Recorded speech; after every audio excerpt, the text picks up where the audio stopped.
민주당이 국가기관 대선 개입 의혹에 대한 특검 실시를 요구하며 국회 활동을 잠정 중단했습니다. 새누리당은 특검 주장은 야권 연대의 의도가 있다며 수사 중인 사안은 특검 대상이 아니라고 말했습니다. 검찰이 지난 대선에서 문재인 후보를 지지하는 불법 선거운동을 벌인 의혹이 제기된 전국 공무원 노조 홈페이지 서버를 전격 압수수색했습니다. 문화재청이 김치와 김장 문화가 유네스코 인류 무형유산에 등재될 것이라고 발표한 것을 놓고 유네스코가 우리 정부의 항의의 뜻을 표시했습니다. 김치가 아닌 김장 문화만 무형유산으로 등재될 수 있다며 김치가 무형유산인 것처럼 알려지면 상업화에 이용될 수 있다고 경고했습니다. 고속도로에서 거꾸로 달리다 운전자가 숨지는 사고가 끊이지 않고 있습니다. 역주행 사고의 사망률은 일반 고속도로 사고의 3배 가까이 되는데 어떤 경우에 역주행 사고가 나는지 취재했습니다. 고속도로에서 휴게소로 진입하다가 다른 차량을 들이받는 사고가 늘고 있습니다. 휴게소에 진입할 때 제한 속도를 지키지 않고 과속하다가 사고가 나고 있습니다. 음식물 쓰레기를 일반 쓰레기에 몰래 섞어버리는 무단 투기가 서울에서만 수천 건씩 적발되고 있습니다.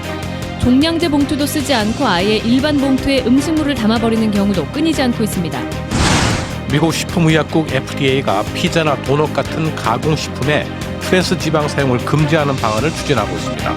FDA는 심장질환 사망자 수를 줄이기 위한 조치라고 말했습니다. 소방차가 사이렌을 울리며 긴급 출동하는데도 길을 막고 비켜주지 않는 차량이 여전히 많습니다. 내일 소방의 날을 맞아 속 타는 소방차 출동 현장을 동행 취재했습니다. 경기도 의정부에서 수업 중이던 한 초등학교 운동장에 멧돼지가 침입했다가 출동한 경찰에 사살됐습니다. 총소리가 나서 밖에를 봤더니 경찰 아저씨들이 총을 쏘고 있었어요. 지하철역과 주택가에도 멧돼지가 나타나 시민이 공포에 떨었습니다. 할머니, 할아버지가 손주를 돌보는 황혼 육아가 노년 건강에 해로울 수도 있고 이로울 수도 있다는 연구 결과가 나왔습니다. 육아 스트레스 때문에 심장병 위험은 높아지는 반면 폐렴 예방 효과도 있습니다.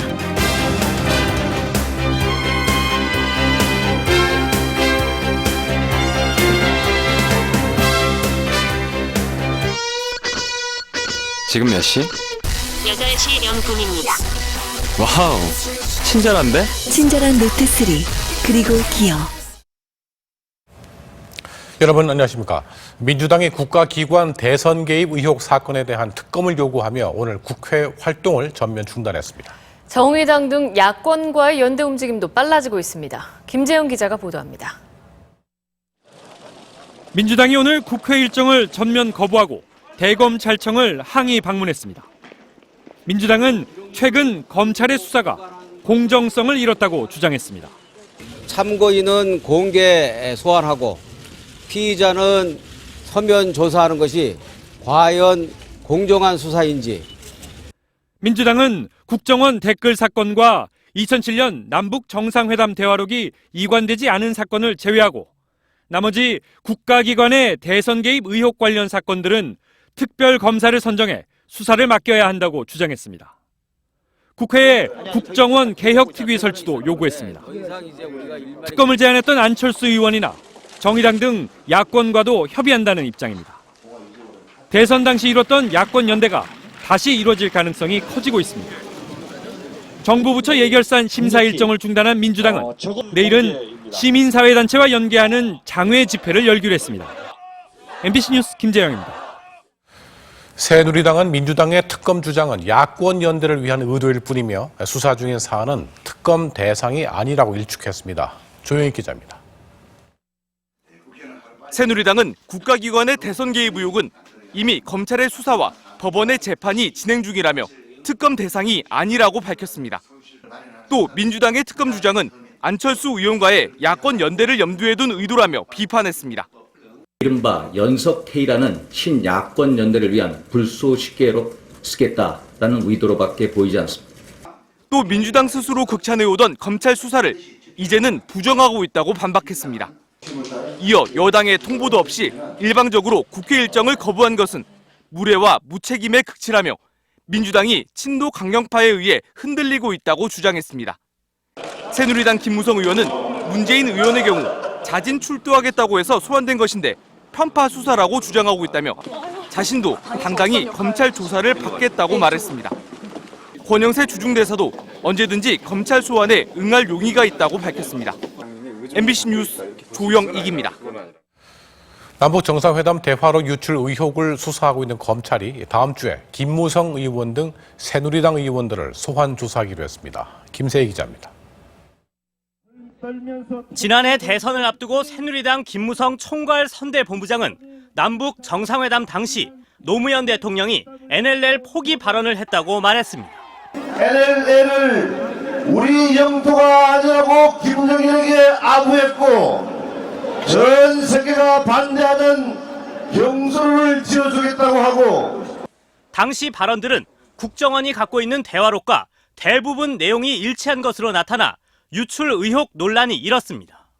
민주당은 2급 기밀문서인 대화록을 어떻게 볼 수 있었냐며 김무성 의원과 함께 정문원 서상기 의원 등도 지난 7월 검찰에 고발했습니다. 미국이 땅 따먹게 하려고 제멋대로 그은 선이니까 남측은 앞으로 NLL 주장을 하지 않을 것이며 검찰은 이들 의원에 대한 소환 조사를 마치고 조사 결과 등을 검토한 다음 대화록 유출 의혹 사건의 수사 결과를 대화록 폐기 의혹 사건과 함께 발표할지 여부를 검토하고 있습니다. MBC 뉴스 김세희입니다. 검찰이 지난 대선 때 불법 선거운동을 벌인 의혹이 제기된 전국 공무원 노조의 홈페이지를 전격 압수수색했습니다. 오현석 기자입니다. 서울 남부지검은 오늘 전국 공무원 노조 홈페이지 서버를 압수수색했습니다. 오전 9시부터 시작된 압수수색은 저녁 늦게까지 이어졌고 홈페이지 접속 기록과 각종 게시물을 면밀히 검토하고 있습니다. 검찰의 압수수색은 지난 대선에서 전국 공무원 노조가 문재인 후보 지지 게시글을 올리는 등 불법 선거운동을 한 의혹이 있다며 보수단체 자유청년연합이 고발한 지 열흘 만에 전격적으로 이뤄졌습니다. 전국 공무원 노조는 문제의 글들은 익명의 누리꾼 등이 올린 것으로 노조와는 무관하다며 강하게 반발하고 나섰습니다. 국정원 대선 개입에 따른 물타기용으로 기획된 공안 탄압, 공무원 노조 죽이기이다. 하지만 검찰은 구체적으로 밝힐 수는 없어도 압수수색 영장을 발부받을 정도의 증거는 확보했다며 자신감을 보이고 있습니다. 검찰은 압수수색한 증거물 분석을 통해 전국 공무원 노조의 개입 여부를 집중적으로 캐는 한편 노조 조합원의 페이스북 등 SNS 활동에 대해서도 수사를 확대할 계획입니다. MBC 뉴스 오현석입니다. 지난달 문화재청이 우리 김치와 김장 문화가 유네스코 인류 무형유산에 사실상 등재됐다고 발표하면서 한 차례 떠들썩했는데요. 그런데 유네스코가 우리 정부의 이런 상황을 경고하고 나섰습니다. 어찌된 일인지 오유림 기자가 보도합니다. 유네스코로 등재된 우리나라 유산이 혹시 뭔지 아십니까? 김장이나 김치? 김치. 지난달 문화재청이 내놓은 보도자료입니다. 김치와 김장 문화가 유네스코 인류유산에 등재될 게 확실하다는 내용입니다.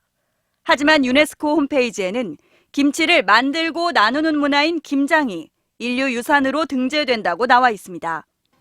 이와 관련해 유네스코 본부가 최근 우리 정부에 경고한 내용이 확인됐습니다.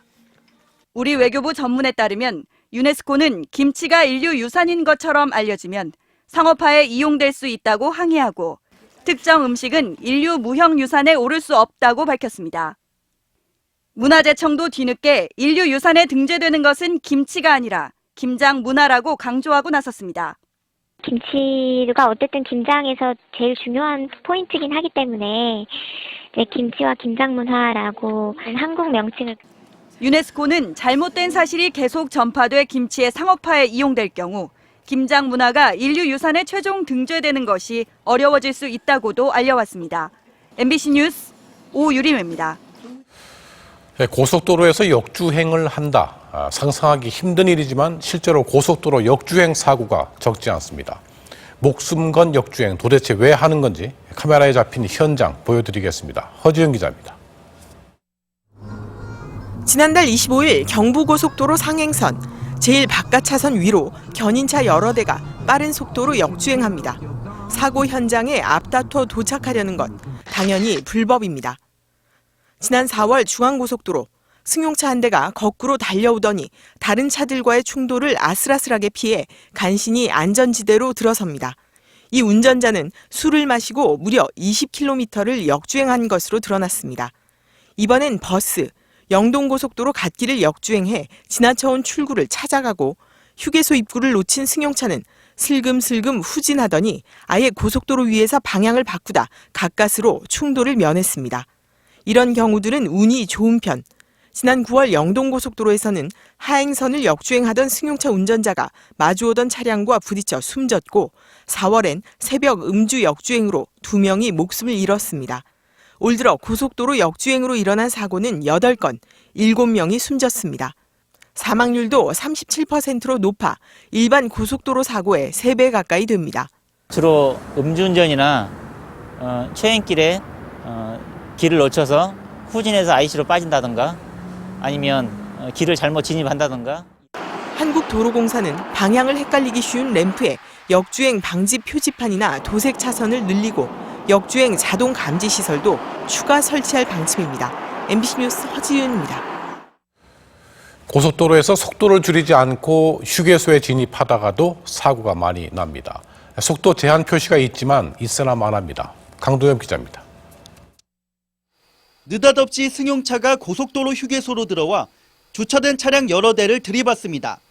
날벼락 같은 사고에 구겨진 차량들이 뒤엉켜 휴게소는 아수라장이 됐습니다. 또 다른 휴게소에서는 차량 한 대가 주유소로 질주해 다른 차를 들이받고 불이 붙었습니다. 이런 사고는 지난 2010년부터 200여 건이나 발생해 400명 넘게 다치거나 숨졌습니다. 고속도로 휴게소의 진입 제한 속도는 시속 40km입니다. 차량들이 제대로 속도를 준수하고 있는지 한번 확인해 보겠습니다.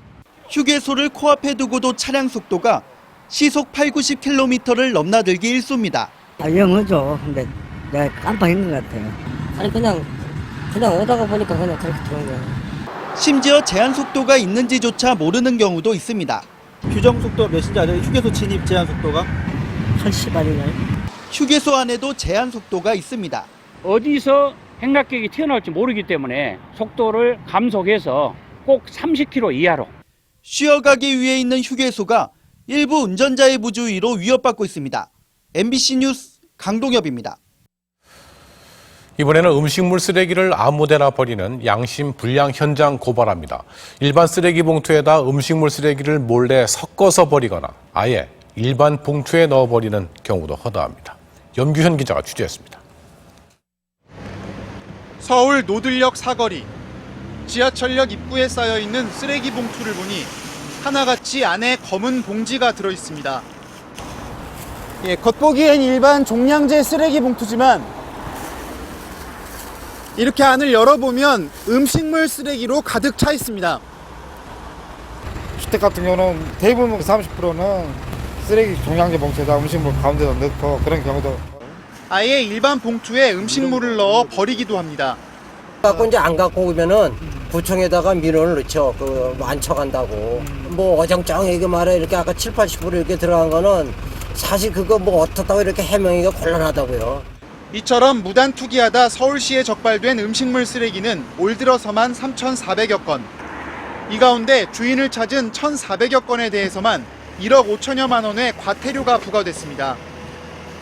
서울시는 종량제 실시 이후 올 상반기 음식물 쓰레기 배출량이 10% 줄었다고 밝혔지만 일반 쓰레기에 섞여 함께 버려지는 적지 않은 음식물 쓰레기는 여기에 포함되지 않았습니다. MBC 뉴스 염규현입니다. 이사하느라 정신이 없는 집에 가스 검침원이라고 속이고 들어가 금품을 훔쳐온 남성이 경찰에 붙잡혔습니다. 이사할 때 낯선 사람 방문하면 반드시 확인해 보시는 게 좋겠습니다. 임경아 기자입니다. 헬멧을 쓴 남성이 오토바이에서 작업복을 꺼내 갈아입습니다. 잠시 뒤 가방을 들고 뛰어오더니 불이 나게 사라집니다. 54살 김모 씨는 오토바이를 타고 서울 전역을 돌아다니며 이사하는 집만 골라 물건을 훔쳤습니다. 가스 검침을 나왔다면서 주인에게 이것저것 시켜 주의를 산만하게 만든 뒤 돈이 든 가방이나 물건을 슬쩍 들고 나온 겁니다. 1분도 안 됐을 거예요. 얘가 이상하다고 막 뛰어내려오니까 작은 방에 있던 가방이 없어졌어요. 이런 수법으로 지난 2002년부터 최근까지 50여 차례 걸쳐 훔친 금품만 1억 8천만 원에 이릅니다. 경찰 조사 결과 무직인 김 씨는 45평 아파트에 100만 원이 넘는 월세를 살면서 외제 승용차를 타고 다녔던 것으로 드러났습니다. 피해자들이 이사 비용 등으로 현금을 많이 갖고 있고 짐을 옮기느라 정신없는 틈을 타 범행을 저지른 겁니다. 가스금 침원이라는 점을 미개하기 위해 특별히 준비한 것은 작업복 외에는 없습니다. 다만 이사를 하는 과정에 집주인들의 그 주의력이 흐트러지기 때문에 이삿날 가스 연결은 별도 신청을 해야만 기술자가 방문하는 만큼 비슷한 범죄에 속지 않도록 주의해야 한다고 경찰은 당부했습니다. MBC 뉴스 임경아입니다. 미국 식품의약국이 성인병 유발 물질로 알려진 트랜스 지방을 퇴출시키기로 했습니다. 우리에게도 영향이 미칠 것으로 보입니다. 김나래 기자입니다. 미국 식품의약국은 오늘 트랜스 지방이 음식으로 안전하지 않다는 잠정 결론을 내렸습니다. So that we can reduce the incidence of heart disease and deaths resulting from heart attack. 의견 청취를 거쳐 2달 뒤 허가 없이는 못 쓰게 하는 사실상 퇴출 조치가 예상됩니다. 트랜스 지방은 콜레스테롤 수치를 높여 혈관과 심장 질환 등 성인병의 원인 물질로 지목돼 왔습니다. Decreasing trans fatty acids or removing them completely would eliminate about 20,000 cardiac events a year. 이 때문에 뉴욕시의 경우 이미 지난 2007년 트랜스 지방 사용을 금지해 올리브유와 옥수수 기름 등이 대신 사용되고 있습니다. 스웨덴과 아이슬란드, 스위스 등도 이미 트랜스 지방 사용을 금지하고 있습니다. 현재 우리나라의 경우 식품 내 함유량 표기만 의무화하고 있는 만큼 보다 적극적인 조치가 필요하다는 목소리가 커질 전망입니다. MBC 뉴스 김나리입니다. 다음 주 월요일이죠. 11월 11일을 빼빼로 데이라고 부르며 길쭉한 이 과자를 선물로 주고받는데요.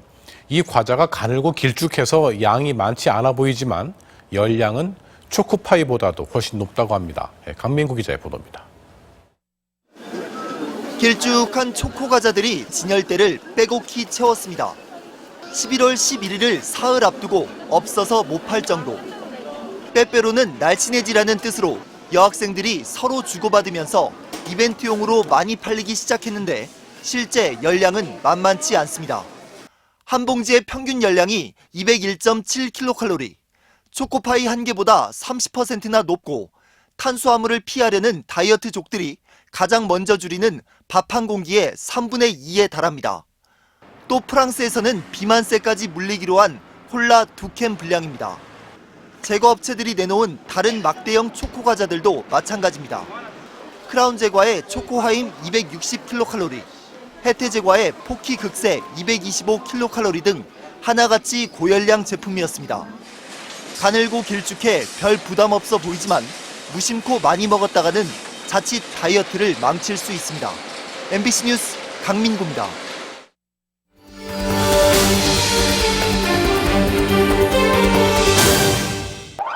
불이 나거나 사고가 난 곳을 찾아 긴급히 달려가는 119 구조대.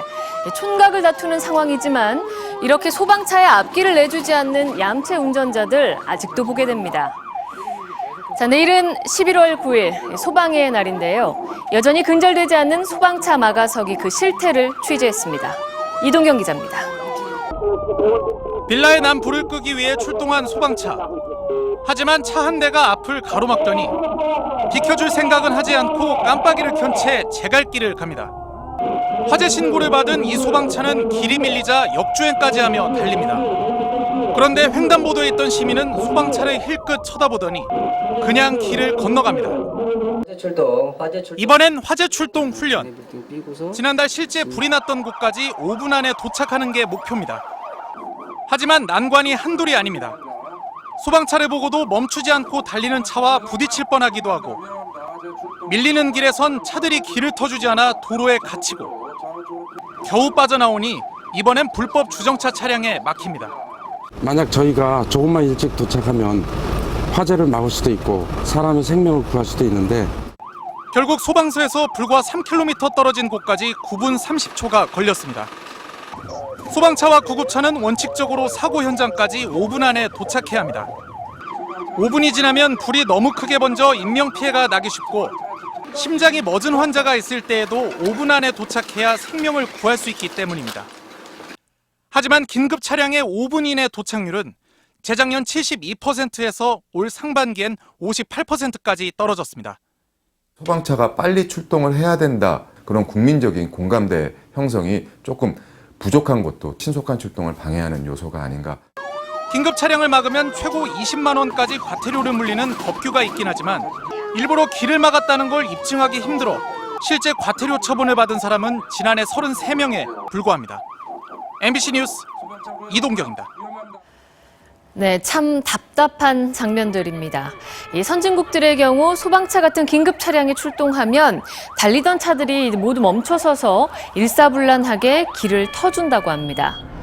이렇게 확실한 체계가 잡힌 데는 그 이유가 있을 텐데요. 로스앤젤레스 김성우 특파원입니다. 소방차가 사이렌을 울리며 도로를 질주합니다. 달리던 차량들이 즉각 멈춰서고 마치 약속이나 한 듯 좌우로 갈라져 길을 열어줍니다. 꽉 막힌 도로에서도 구급차는 양옆으로 비켜선 차들 사이로 거침없이 달립니다. 이런 일사불란한 대응은 시민의식의 차이 때문만은 아닙니다. 우리나라는 고의로 긴급 차량의 주행을 방해한 경우만 처벌합니다. 그러나 미국과 상당수 유럽 국가들은 길 터주기 자체가 의무사항입니다. For safe passage of the fire vehicle so that the patients in the vehicle can arrive at the hospital safely. 위반하면 강력한 법 제재가 뒤따릅니다. 미국에서 긴급 차량의 통행을 방해하면 보통 우리 돈 100만 원 가까운 벌금을 물고 면허정지 처벌까지 받을 수 있습니다. 시민의식에만 기대기보단 체계적인 매뉴얼을 만들고 강력한 법 적용으로 시민들의 참여를 넓혀나가는 게 선진국들의 공통적인 방식입니다. 로스앤젤레스에서 MBC 뉴스 김성우입니다. 미군 범죄가 또 발생했습니다. 술에 취한 미군들이 새벽에 대구 도심에서 음주 교통사고를 낸 것도 모자라 피해 운전자를 폭행했습니다. 김은혜 기자입니다. 교차로에 승용차가 멈춰서자 다른 승용차가 앞을 가로막고 운전자가 달려나옵니다. 남자 한 명이 합세해 승강이를 벌이던 중 멈췄던 승용차는 그대로 달아나고 차에 팔이 낀 채 끌려가던 남자는 도로에 쓰러집니다. 미군 4명이 탄 승용차가 차선을 바꾸려다 차량 2대를 들이받고 뺑소니를 치다 뒤따라온 피해 차량의 항의를 받고 벌인 일입니다. 사고가 났는데 그 가들은 언제 사고 났냐는 듯이 막 이렇게 도망을 틀고 도망을 가는 거예요. 미군들은 사고를 내고 2.2km가량을 도망치다 이곳에서 붙잡혔는데 차에서 내린 직후에도 피해 차량 운전자들을 폭행했습니다. 미군 4명 가운데 2명은 승용차 운전자들에게 붙잡혀 경찰에 넘겨졌지만 2명은 달아났습니다. 음주 측정을 해본 결과 0.174%가 나온 걸로 확인됐습니다. 경찰은 미군 측으로부터 달아난 2명의 신병을 넘겨받아 조사할 계획입니다. MBC 뉴스 김은혜입니다. 오늘 수업이 한창이던 초등학교 운동장, 또 지하철역, 주택가 등 수도권 도심 4곳에 멧돼지들이 동시다발로 나타나 한바탕 소동이 일어났습니다. 정동훈 기자입니다. 경기도 의정부의 한 초등학교 앞 골목길을 돌아 나온 멧돼지가 택시에 부딪힙니다. 택시기사가 초등학교 쪽으로 뛰어가는 멧돼지를 차로 막아보려 했지만 멧돼지는 차를 피해 학교 운동장으로 들어가 버립니다. 멧돼지가 출발했다는 그쪽을 정보를 좀 해주세요. 학교 놀이터까지 도망친 멧돼지는 경찰관이 쏜 권총 6발을 맞고 쓰러졌지만 수업 중이던 초등학교 교사와 어린이들은 10여 분간 공포에 떨어야 했습니다. 갑자기 탕탕탕 하고 총소리가 나서 밖에를 봤더니 경찰 아저씨들이 총을 쏘고 있었어요. 비슷한 시간 경기도 분당 임해동 멧돼지 한 마리가 상가 출입문을 들이받습니다. 문이 열리지 않자 이번에는 영업 중이던 카페 유리 출입문을 밀고 들어가 그대로 쓰러집니다. 들어가지 말고 나 총을 한번 쏘고서. 앞서 이 멧돼지는 경적을 울리는 차들을 피해 중앙분리대와 펜스를 잇따라 들이받으며 15분 동안 도심 도로를 헤집고 다녔습니다. 저쪽에서부터 뛰어갖고 와서 여기 와서 쾅 받고 그다음 인류 대가리가 쑥 나왔다가 서울 연희동 서울 외국인 학교 인근과 종로 북악산 자락 주택가에서도 멧돼지 2마리가 출몰해 사살됐습니다. 멧돼지가 이렇게 한꺼번에 도심에 나타난 건 짝짓기철에 벌어지는 영역 다툼 때문인 것으로 전문가들은 보고 있습니다. 영역 싸움에서 밀려나오는 거지 이게 먹이가 없어서 나온다는 그런 논리. 전문가들은 멧돼지와 맞닥뜨리면 멧돼지가 냄새를 맡지 못하도록 바람을 등진 상태에서 뛰지 말고 침착하게 몸을 숨기라고 당부했습니다. MBC 뉴스 정동훈입니다. 여자 축구 박은선 선수의 성별 검증 요청에 대한 논란이 이어지는 가운데 수원 이성균 감독이 자진 사퇴하는 등 후폭풍이 일고 있습니다. 서혜영 기자입니다. 박은선의 성별 검증을 요청했던 6개 구단 중 수원시설관리공단의 이성균 감독이 이번 사태에 대해 책임을 지고 사임했습니다. 박은선 선수가 상처를 받았다 하니까 그거에 대해서 미안하고 지도자들 중에 누군가가 내가 또 회장을 맡고 있었고 정치권의 비난도 잇따랐습니다. 새누리당은 성별 논란을 제기한 것은 인권에 대한 무지의 소치라고 비판했고 민주당 전국여성위원회도 성명을 내고 구단 이기주의에 일침을 가했습니다. 구단들의 이기주의에 선수의 인권이 무참하게 이렇게 짓밟혀도 되겠습니까? 결코 자시할 수 없는 일입니다. 파장이 일파만파로 커지고 있지만 사태를 해결해야 할 여자축구연맹은 취소된 단장 간담회 날짜도 잡지 않은 채 손을 놓고 있습니다. 한편 이번에 공개된 문서에는 국가대표팀 감독 선임에 압력을 넣는 듯한 내용도 포함돼 있어 여자축구를 둘러싼 비난은 당분간 사그라지지 않을 전망입니다. MBC 뉴스 서혜연입니다.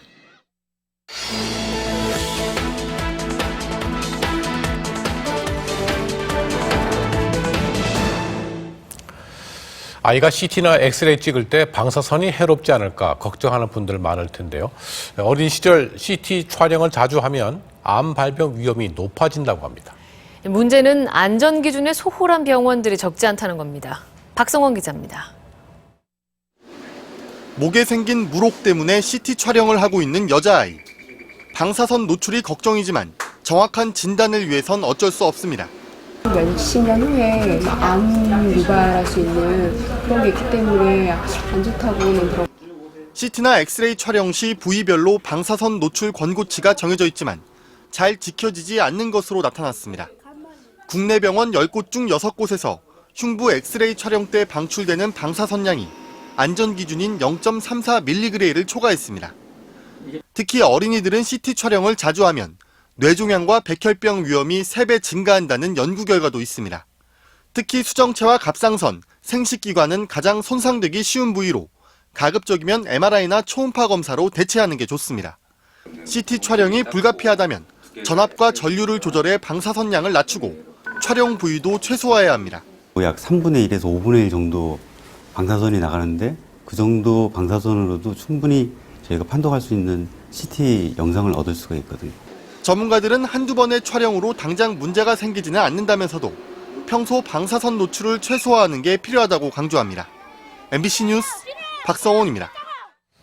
이 바쁜 자녀들 대신에 손주 키우는 할머니, 할아버지 많은데요.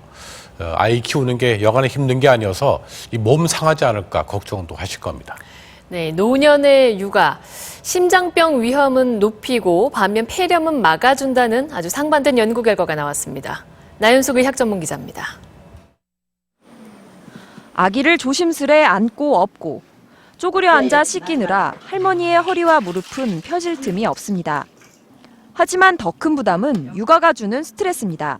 감기라도 걸릴까 봐, 어디 다칠까 봐 마음이 안 놓이죠. 하루 종일 날마다. 미국 하버드대 연구 결과 일주일에 아이를 9시간 이상 돌보는 할머니는 협심증이나 심근경색 등 심장병에 걸릴 위험이 55% 더 높게 나타났습니다. 현재 우리나라 할머니들이 아기 돌보는 시간은 일주일에 평균 40시간이 넘습니다. 스트레스를 받는 시간을 줄이는 것이 가장 중요하고 그 스트레스의 강도도 매우 중요하니까 그 취미생활 같은 본인의 그 스트레스를 줄일 수 있는 것을 찾는 것이. 하지만 아기를 돌보는 게 성인 사망 원인 6위, 폐렴에는 오히려 예방 효과가 있었습니다. 미국 펜실베니아 대학 연구 결과 7살 이하 어린이와 함께 지낼 경우 폐렴구균에 감염돼 폐렴에 걸릴 확률이 아이가 1명이면 53%, 2명 이상이면 76%까지 감소한 겁니다. 노인분들은 증상이 경하더라도 폐렴으로 넘어가서 사망하는 경우가 많기 때문에 폐렴 예방이 중요하겠습니다. 요즘 아이들 대부분이 폐렴구균 백신을 맞기 때문에 함께 생활하는 노인들이 세균에 노출될 확률이 적어진 게 원인으로 추정됩니다. MBC 뉴스 나윤숙입니다. 서유럽 순방 마지막 국가로 벨기에와 EU를 방문하고 있는 박근혜 대통령은 정상회담을 통해 과학기술 분야 등 신성장 전략 사업에 적극 협력하기로 했습니다. 박성준 기자가 전합니다. 한 EU 정상회담에선 번영된 미래를 위한 수교 50주년 공동선언이 채택됐습니다. 우리의 창조 경제와 유럽의 신성장 전략 2020 전략이 시너지 효과를 낼 수 있도록 나노, 바이오, 에너지, 정보통신기술, ICT 분야 협력 사업인 한 EU 플래그십 프로그램을 추진하기로 했습니다. 앞서 한 벨기에 정상회담에서도 화학과 의학, 물류, ICT 분야에서의 창조경제 협력이 합의됐고 EU의 초일류 기업 5곳에 3억 7천만 불 규모 투자 유치도 높이 평가됐습니다. 노벨 생리학상 수상자 등 과학자, 기업인들과의 만남에서도 주제는 창조경제였습니다. 창조경제의 핵심은 국민 개개인의 창의적 아이디어와 상상력을 이끌어내서 혁신적 기술로 구체화를 하고 이것을 비즈니스로 연결하는 시스템을 구축하는 것입니다. 이처럼 이번 서유럽 순방은 한국과 유럽의 기업들이 창조경제를 위해 적극 협력할 수 있도록 각국 정부의 지원 방안을 협의하는 데 초점이 맞춰졌습니다. 박 대통령은 내일 서울에 도착합니다. 브뤼셀에서 MBC 뉴스 박성준입니다. 박 대통령이 영국 방문 마지막 일정 때 차에서 내리다가 넘어지는 일이 발생했습니다. 다행히 다치지는 않았는데 박 대통령은 재치 있는 유머로 주변 사람들을 안심시키며 분위기를 바꾸었습니다. 천현우 기자입니다.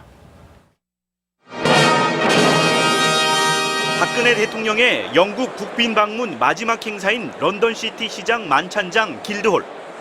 박 대통령이 탄 차량이 현관 앞으로 들어옵니다. 곧이어 파란색 한복 차림의 박 대통령이 내리는 순간 한복 치마가 발에 밟히고 중심을 잃은 대통령이 그만 넘어지고 맙니다. 놀란 기퍼드 시장 내외가 부축하고 주변 사람들은 긴장했습니다. 잠시 후 박 대통령은 미소를 잃지 않고 일어나 기퍼드 시장 내외에게 재치 있게 말을 건넵니다. 드라마틱 엔트리, 극적인 입장이라는 한마디에 분위기는 전환됐고 행사는 탈 없이 이어졌습니다. 만찬을 마치고 나올 때 박 대통령은 콰이어트 엑시트, 퇴장할 땐 조용히라고 말해 참석자들의 웃음을 자아낸 것으로 전해졌습니다. 청와대는 차량 문턱이 높고 바닥이 비에 젖어 벌어진 일로 위험한 상황이었지만 다행히 박 대통령은 다치지 않았다고 전했습니다. MBC 뉴스 천현우입니다. 중국 시진핑 정부 10년의 개혁 청사진이 제시될 중국 공산당 중앙위원회 제3차 전체회의 3중 전회가 내일 개막됩니다. 천안문 차량 돌진 등 최근 잇따른 테러 사건으로 베이징시에는 최고 경계령이 내려졌습니다. 고준홍 특파원입니다. 내일 공산당 중앙위원회 3차 전체회의가 열리는 베이징시 징시호텔 주변입니다. 건물 앞은 물론 맞은편 골목에도 무장 경찰차가 배치되어 있습니다. 교차로에서 직접 호텔로 진입할 수 없도록 교통도 통제하고 있습니다. 6km 떨어진 천안문 광장에도 정복과 사복 경찰이 크게 늘었습니다. 중국 외교부는 이번 회의에서 종합적인 개혁 방안이 나올 것이라고 밝혔습니다. 为引领中国的改革开放深入向前发展确定方向. 경제 부분이 핵심은 시장화입니다. 국영기업 개방, 집값과 물가 안정, 농촌 공동토지에 대한 개별 소유권 인정 등에 대한 방안이 나올 것으로 기대됩니다. 한자녀 정책과 거주 이전을 제한하고 있는 호구제도의 개선 방안도 주목됩니다. 도시에 살고 있는 농촌 출신들은 호적이 농촌에 있다는 이유로 자녀 교육과 의료 혜택의 차별을 받아왔습니다. 반면 정치개혁은 제한적일 것이란 전망이 많습니다.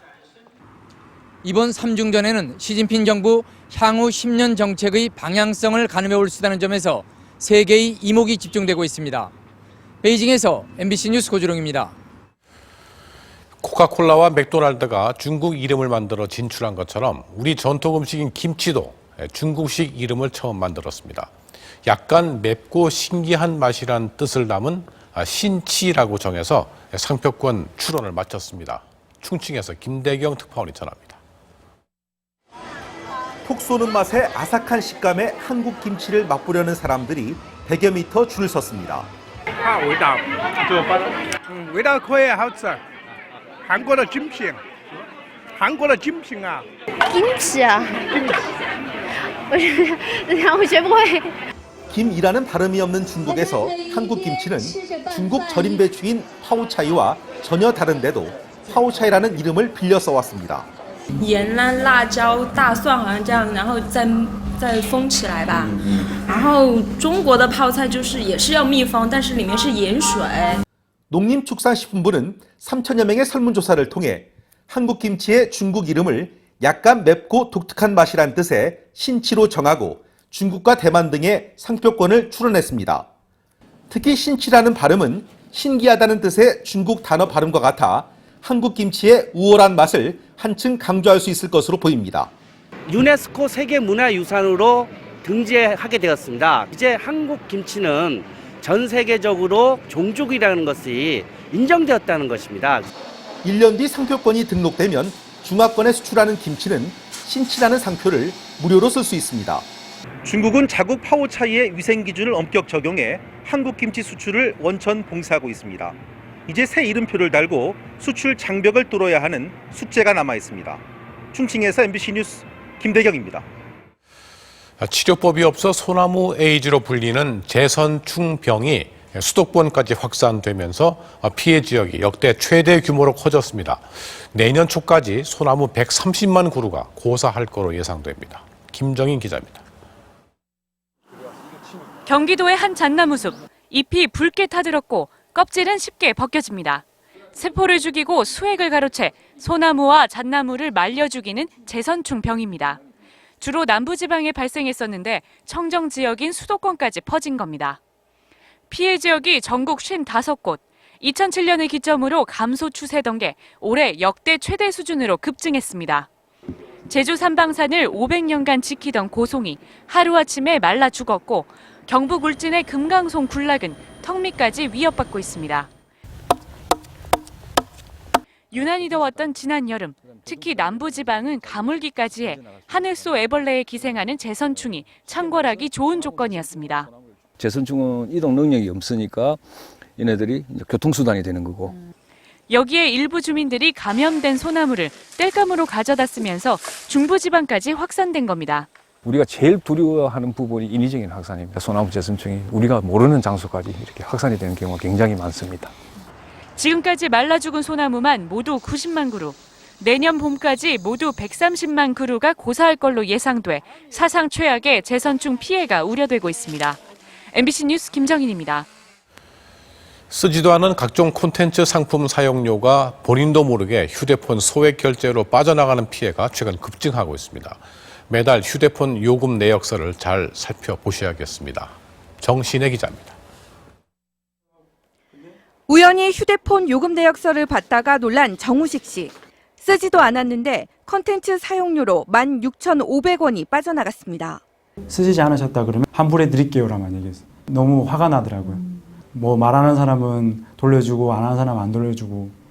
영화나 음악을 무료로 감상할 수 있다는 사이트에 가입한 것이 화근. 유료 결제 과정을 단순 회원 가입처럼 교묘하게 꾸며놔 당한 겁니다. 매달 자동 결제를 전혀 모르고 1년 넘게 수십만 원 피해를 본 사례도 많습니다. 결제 확인 문자도 초특가 대박 이벤트라는 제목으로 보내 스팸 문자로 착각하도록 유도합니다. 누가 봐도 이거는 그냥 스팸 문자인 거예요. 내역서를 확인해보지 않고서는 모르는 거죠. 이렇게 피해를 호소하는 휴대폰 소액 결제 분쟁이 올 상반기 2,454건으로 지난해보다 2.5배 급증했습니다. 제대로 된 상품도 없이 14만여 명에게 70억 원을 가로채다가 경찰에 붙잡힌 경우도 있습니다. 그 납부 내역을 자세히 확인하지 않는 점을 이용해 왔고요. 아직도 피해 사실을 모르고 있습니다. 평소 요금 내역서를 꼼꼼히 확인하고 안 쓰는 소액 결제는 아예 막아버리는 게 피해를 막는 방법입니다. 또 표준 결제창을 쓰지 않을 경우 처벌을 강화할 수 있는 법 개정이 시급합니다. MBC 뉴스 정신혜입니다. 초강력 태풍 하이엔이 필리핀을 강타했습니다. 이런 강태풍은 역사상 처음이라는 분석까지 나왔습니다. 허무 특파원입니다. 비바람이 몰아치면서 하늘에서 퍼붓듯이 비가 쏟아집니다. 오가는 사람 없이 물바다로 변한 거리엔 생활용품 쓰레기들이 떠다니고 바람 소리는 실내에서도 무섭게 느껴집니다. 필리핀에 상륙한 태풍 하이엔의 순간 최대 풍속은 시속 300km를 넘습니다. 외신들은 풍속을 기준으로 했을 때 기상 관측 사상 가장 강력한 태풍이라고 표현했습니다. 중심 기압은 무려 858헥토파스칼. 나라마다 관측 방법이 다르긴 하지만 역시 역대 최고 수준입니다. 태풍 하이엔의 영향권 아래에 있는 필리핀 주민만 1,000만 명을 넘는데 현재 곳곳에서 대규모 침수와 정전 사태를 맞고 있습니다. Kusugan hangin tapos uyan-uyan kusog. 항공편 역시 결항되고 피난길에 오른 사람만 100만 명에 육박합니다. 지금까지 10여 명이 숨지거나 실종됐는데 정확한 인명피해 규모는 아직 확인되지 않고 있습니다. 태풍 하이엔은 내일 남중국해를 거쳐 주말쯤 이곳 인도 차이나 반도에 상륙할 것으로 예상됩니다. 방콕에서 MBC 뉴스 허무호입니다. 원자력 발전소를 더 이상 늘리지 않기로 하면서 이 대체 발전에 대한 관심이 높은데요. 버려지는 나무나 음식 쓰레기 등을 연료로 쓰는 바이오매스 발전이 새 대안으로 떠오르고 있습니다. 유충원 기자입니다. 거대한 나무 뿌리와 기둥들이 기계 속으로 들어갑니다. 폐목들이 쇠 톱니바퀴를 통과해 잘게 부서져 쏟아집니다. 장롱이나 책상 등 폐 생활 가구를 파쇄한 건데요. 이게 바로 바이오매스 원료입니다. 이 발전소는 하루 약 600톤가량의 이러한 폐 목재를 떼워서 연간 7만 3천 가구가 쓸 수 있는 전기를 만들고 있습니다. 매년 전국에서 버려지는 폐목은 약 400만 톤. 방치될 경우 산사태 위험이 있지만 지금은 귀중한 발전소 연료가 된 셈입니다. 우리나라처럼 산림이 많은 지역에서는 신재생 에너지원으로서는 가장 좋은 대안이 아닌가 생각합니다. 수도권 매립지, 땅속에서 가스가 분출돼 올라옵니다. 음식물 쓰레기에서 발생한 메탄가스로 연간 5천 가구가 쓸 수 있는 전기를 만듭니다. 2030년까지 전체 에너지의 11%를 좀 공급하기로 장기적 목표를 세우고 꾸준하게 신재생 에너지 발전을 위해서 아직은 걸음마 단계지만 버려지는 쓰레기를 활용한 바이오매스 발전은 전력난의 구원투수로 떠오르고 있습니다. MBC 뉴스 유충환입니다. 한 벤처기업이 국고로 지원받은 연구비 10억여 원을 빼돌린 혐의가 드러나 경찰이 수사에 나섰습니다. 관리기관은 이런 사실을 까맣게 모르고 있었습니다. 손병상 기자입니다. 나노 소재를 만드는 이 IT 업체는 지난 2005년부터 산업정부 등 3개 부처에 100억 원대 연구과제에 참여했습니다. 하지만 지원받은 연구비는 전혀 엉뚱한 곳에 쓰였습니다. 연구와 상관없는 시설과 장비 구입, 제품 생산에 12억 원을 사용한 것으로 국민권익위원회 조사 결과 드러났습니다. 이 과정에서 허위 명세서를 만들어 지원비를 받아낸 정황도 포착돼 권익위가 경찰에 수사를 의뢰했습니다. 원래 목적에 의해 다른 내용으로 썼다는 거니까요. 국고가 새고 있었지만 관리기관은 전혀 몰랐습니다. 연구비 횡령을 막기 위해 도입된 연구비 관리 시스템도 무용지물이었고 권익위의 통보를 받고 뒤늦게 감사에 착수했습니다. 1년에 한 1,800개 과제 정도 지원하는데요. 결국은 이 부분 하나를 막을 수가 없어요. 업체 측은 시제품 생산 과정에 착오가 있었다고 해명했습니다. 조금 실수로 좀 들어간 것들도 있고 해서 굉장히 부풀려져 있어요. 최근 3년간 엉뚱하게 새내간 정부 연구개발비는 전국적으로 540억 원이 넘는 것으로 집계됐습니다. MBC 뉴스 손병산입니다. 일부 저축은행들이 대학생들에게 연 30%대 고금리 대출을 하고 있습니다. 이 대부업 못지않은 아주 비싼 이자입니다. 신정은 기자입니다. 학비와 생활비가 부족했던 대학생 서모 씨는 3년 전 저축은행에서 연리 30%로 500만 원을 빌렸습니다. 매달 20만 원씩 갚아나갔지만 원금은 좀처럼 줄어들지 않았고 변변한 돈벌이가 없는 상황에서 밀리기 일쑤였습니다. 돈에 대한 압박 때문에 공부를 포기해야 되는 정도로. 이런 고금리에도 저축은행 대출을 받는 건 절차가 간단하기 때문입니다. 저축은행에 전화를 걸어 대학생 대출이 가능한지 물었습니다. 지금 제가 돈을 벌고 있지 않은데 괜찮아요? 수족이 없다고 하더라도 가능하신 부분이세요. 신분증 사본하고요. 등본하고 대학교 재학증명서. 올해 들어 9월까지 저축은행의 대학생 대출 잔액은 3,530억 원, 2009년 말보다 60%가 늘었습니다. 게다가 대출 평균 금리는 연 31%, 대부업 못지않은 고금리입니다. 금융당국이 대부업과 사채업체 고리대출을 규제하는 사이 경기 침체로 수익성이 악화된 저축은행들이 대학생 대출에 나선 겁니다. 부모님이 갚아줄 수 있다고 생각하기 때문에 추심을 할 그런 목적이 있기 때문에 등본을 요구하거든요. 금융감독원은 고금리 장사를 하는 저축은행을 대상으로 대학생의 상환 능력을 제대로 따져봤는지 검사하겠다고 밝혔습니다. MBC 뉴스 신정현입니다. 6.25 전쟁의 깊은 흉터는 참전 국가들에도 여전히 남아 있습니다. 아버지가 6.25 때 전사하면서 각각 입양됐던 캐나다인 형제가 60년 만에 극적으로 상봉했습니다. 김준석 기자입니다.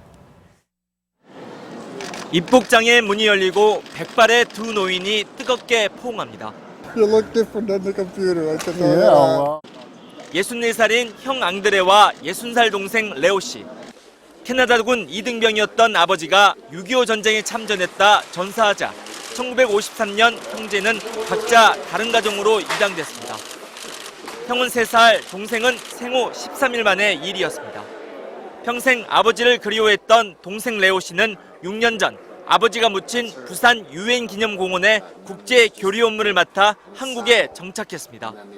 형 앙드레 씨는 정전 60주년인 올해 7월 동생의 사연을 보도한 캐나다 신문을 보고 동생의 존재를 처음 알게 됐고 한국 정부에 도움을 청하면서 60년 만에 상봉이 성사됐습니다.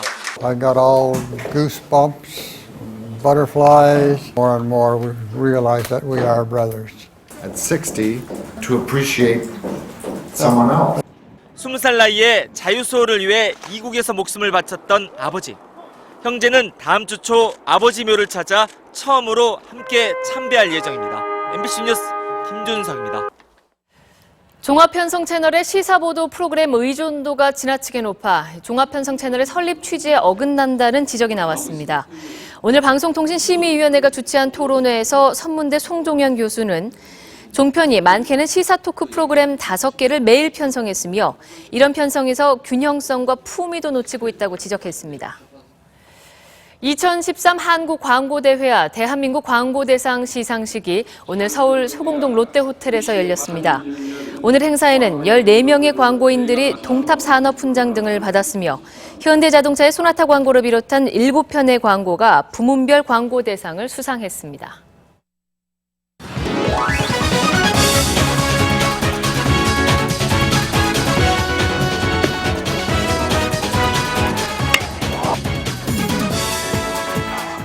안녕하십니까. 스포츠 뉴스입니다. 귀국 후 개인 일정을 소화하고 있는 류현진 선수. 어젯밤 자선 경기를 갖고 모처럼 팬들과 의미 있는 시간을 가졌는데요. 전은채 기자가 전해드립니다. 류현진이 등장하자마자 경기장이 들썩입니다. 류현진의 즉흥적인 아이디어에서 시작된 자선 경기를 보기 위해 쌀쌀한 날씨에도 적지 않은 관중이 몰렸습니다. 류현진은 1루수로 나섰는데 상대 선수들은 경기보다 친분 쌓기에 열을 올렸습니다. 안타를 쳐야지 사진을 찍습니다. 2루타 치면 안 되겠어요. 예정이 없던 구원 등판을 자처해 환호성을 자아낸 류현진은 3루수로 옮겨 민첩하게 병살 수비를 엮는 희귀한 장면도 선사했습니다. 여기에 틈틈이 사진 촬영과 이어지는 사인 공세까지 한국 야구의 보물을 직접 지켜본 팬들에겐 색다른 즐거움이었습니다. 진짜 직접 던질 줄 몰랐는데 점수 차이 많이 벌어지니까 직접 나와서 던지는 거 보니까 더 좋고 더 생동감 있는 것 같아요. 네. 하나 이것으로만 보다가 이제 메이저리그 류현진을 보니까 더 뿌듯하고 더 자랑스럽습니다. 처음으로 자신의 이름을 내세운 자선 행사여서 의미는 남달랐습니다. 재밌게 기부할 게 있나 해서 생각한 게 일단 제가 할 수 있는 게 야구고 굉장히 많은 분들 오셔서 좋습니다. 류현진은 오는 11일 자선 골프대회를 통해 또 한 번 팬들과 만납니다. MBC 뉴스 전은칠입니다. 유로파리그에서 에인토벤이 디나모 자그레브를 꺾고 조 2위를 유지했습니다. 박지성 선수의 결장은 점점 더 길어지고 있습니다. 정규묵 기자가 전합니다. 팀의 맏형인 박지성이 빠진 이후 최근 5경기서 1승도 거두지 못한 에인토벤은 마에르와 토이보넨의 연속골로 승리를 거두고 부진 탈출의 계기를 마련했습니다. 박지성은 지난 9월 말 부상을 당한 이후 8경기 연속 모습을 드러내지 않았습니다. 박지성은 오늘 자신의 팬카페에 글을 남겨 미스테리한 부상이 아직도 괴롭히고 있다고 밝혔습니다. 네덜란드 현지 언론은 겨울 휴식기 이후에나 복귀할 것이라고 전망하고 있습니다. 오늘 유로파 리그에서 나온 골 중에 가장 멋진 골입니다. 잘츠부르크의 알라는 완벽한 움직임으로 환상적인 오버헤드킥 골을 성공시켰습니다. 루마니아 판두리의 에릭도 그림 같은 가위차기로 홈팬들을 열광시켰습니다. 박수가 절로 나오는 아포엘 알렉산드로의 대포할 슈팅. 자신감만 있으면 페널티킥도 이렇게 배짱 있게 찰 수도 있습니다. MBC 뉴스 정규묵입니다. 소치 동계올림픽의 성화봉이 무사히 국제우주정거장에 도착했습니다. 오늘의 영상입니다.